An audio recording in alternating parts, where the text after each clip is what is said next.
Questão 9. Com base nas orientações do Supremo Tribunal Federal, ou seja, o que se quer aqui é a posição, conhecimento quanto às posições do STF. No que se refere às ações constitucionais, é correto afirmar, então marcar a opção correta. É cabível a impetração de mandado de junção, mesmo que já exista a norma regulamentadora de direito previsto na Constituição Federal, desde que essa norma seja flagrantemente inconstitucional. Errado. Não cabe impetração de mandado de injunção quando existe norma regulamentadora já editada, pois o mandado de injunção não se presta à declaração de inconstitucionalidade. Logo, a norma editada é presumidamente constitucional. Não é passível de declaração de inconstitucionalidade através de mandado de injunção que vise gerar a situação omissiva ou a situação de omissão. Logo, nessas hipóteses, não cabe mandado de injunção. Então, letra A, errado. Vamos pular a letra B. Letra C. É incabível o mandado de injunção coletivo por ausência de previsão constitucional. Veja que hoje o mandado de injunção coletivo ele é admitido por lei. Veja o artigo 1º da Lei 13.300 de 2016, que regula o mandado de injunção, diz o seguinte: esta lei disciplina o processo de julgamento dos mandados de injunção individual e coletivo. A Constituição não faz referência expressa, de fato, a mandado de injunção coletivo, mas não significa que ele seja incabível por ausência de previsão constitucional. O STF, antes mesmo da edição da lei, entendia cabível o mandado de injunção coletivo. Logo, a ausência de previsão constitucional não tornava incabível o mandado de injunção coletivo, conforme orientação do Supremo Tribunal Federal. Olhe novamente a ementa, conforme orientações do Supremo. Letra D. Os tribunais do Poder Judiciário não têm competência originária para o julgamento de ação popular, mesmo que proposta contra atos de autoridade que dispõem de foro por prerrogativa de função, exceto no caso do presidente da República, em que a competência originária é do Supremo Tribunal Federal. O erro aqui é na parte final.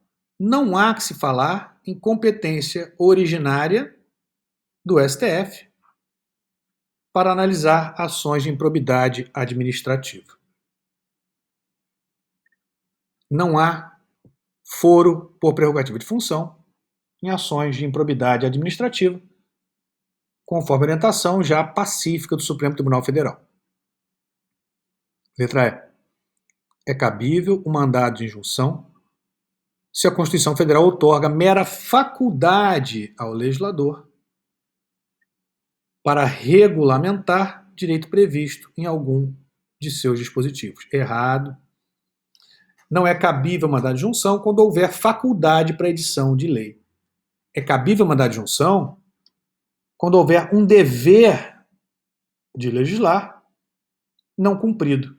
Em outros termos, quando houver a violação estabelecida na Constituição de um dever constitucional de legislar.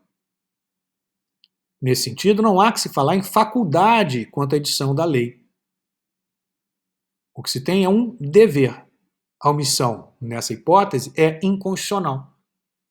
Se houvesse faculdade, eventual omissão não seria inconstitucional. Logo, não seria passível de controle. Então, letra E também errado. Correto ficou letra B.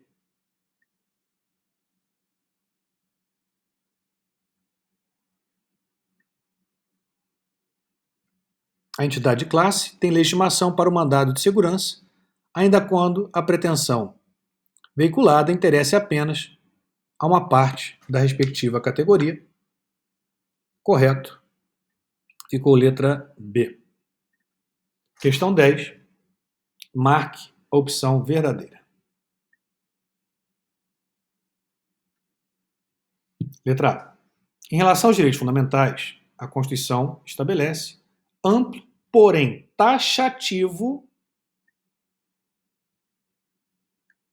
rol de direitos públicos subjetivos. Errado. O rol não é taxativo, é meramente exemplificativo. A própria Constituição Federal, no artigo 5º, parágrafo 2º, reconhece a existência não apenas de direitos constitucionais escritos, mas também direitos constitucionais não escritos ou implícitos, que são aqueles que decorrem dos princípios constitucionais ou do regime constitucional, por exemplo, direito à busca da felicidade, direito à transparência, já reconhecidos pelo Supremo Tribunal Federal. Implícitos. Implícito no princípio da dignidade humana, se tem implícito a busca da felicidade. Direito à transparência, implícito no regime democrático, republicano. E reconhece ainda, como direitos fundamentais, aqueles decorrentes de tratados internacionais de direitos humanos. Veja o que diz o parágrafo 2º do artigo 5º. Os direitos e garantias expressos nesta Constituição não excluem outros, decorrentes do regime e dos princípios por ela adotados, ou dos tratados internacionais em que a República Federativa do Brasil seja parte. Logo, o amplo, extenso rol de direitos fundamentais previsto no artigo 5º não é taxativo, é meramente exemplificativo. Como falado, a Constituição reconhece ainda os direitos fundamentais não escritos ou implícitos e também aqueles decorrentes de tratados internacionais de direitos humanos. Letra B. Os direitos fundamentais não se aplicam às pessoas jurídicas. Errado. Se aplicam também à pessoa jurídica. Tem direito de propriedade, tem até mesmo direito ao nome. Então essa está errada. C. Os tratados internacionais de direitos humanos são equivalentes às emendas constitucionais? Não necessariamente. São equivalentes às emendas constitucionais, têm, portanto, status constitucional apenas aqueles que forem incorporados ao nosso sistema jurídico pelo procedimento especial previsto no artigo 5º, parágrafo 3º da Constituição. Em outros termos, o status constitucional vai depender do procedimento de incorporação do respectivo tratado. Se incorporado pelo procedimento especial, 2 turnos em cada casa, quórum de aprovação de 3/5, será equivalente às emendas constitucionais. Terá status constitucional, integrará o bloco de constitucionalidade. Se não for aprovado por esse procedimento, mas sim pelo procedimento comum ou ordinário, 1 turno em cada casa e quórum de aprovação de maioria simples, ele não terá status constitucional, mas sim supralegal. Então, letra C, errada. Letra B. Os direitos fundamentais são absolutos. Já para aqui, né? Não são absolutos, pelo menos não em regra. Os direitos fundamentais são relativos, são passíveis de limitação, de restrição. Nós passamos por isso agora, estamos vivenciando isso. Essa era da pandemia, né? Estamos vendo restrições, por exemplo, à liberdade, a liberdade de ir e vir, a liberdade de reunião, a liberdade de culto. Logo, os direitos fundamentais são, em regra, relativos. Excepcionalmente, nós teríamos alguns direitos absolutos. A doutrina indica Como direitos absolutos, os seguintes, anotem. Primeiro, direito à não escravidão. Seria um direito absoluto. Segundo direito absoluto, direito à não tortura. Terceiro direito absoluto, direito à não extradição do brasileiro nato. Cuidado aqui com um detalhe. O brasileiro nato ele pode perder a nacionalidade e ser extraditado. É diferente. Logo, o direito absoluto é a não extradição do brasileiro nato. E quarto direito absoluto, direito à não associação compulsória. Direito a não ser obrigado a se associar. Esses são os direitos que a doutrina tem indicado como direitos absolutos. Então, letra D, também errado. Letra E. Dentre as características da perspectiva objetiva,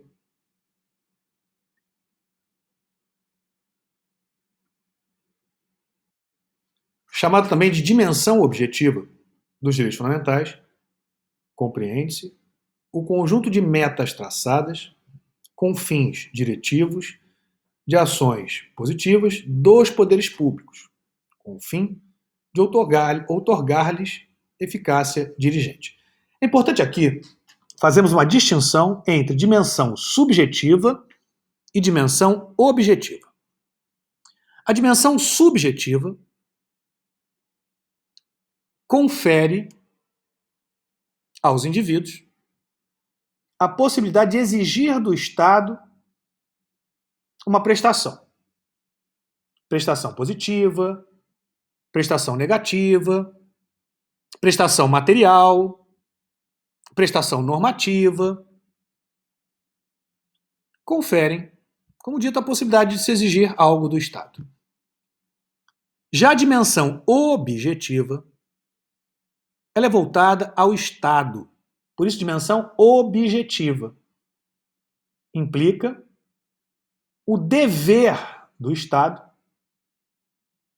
de proteger, de garantir, de fomentar, de promover, de dar efetividade, de regulamentar os direitos fundamentais. Então, a dimensão objetiva indica esse dever do Estado. Dever do Estado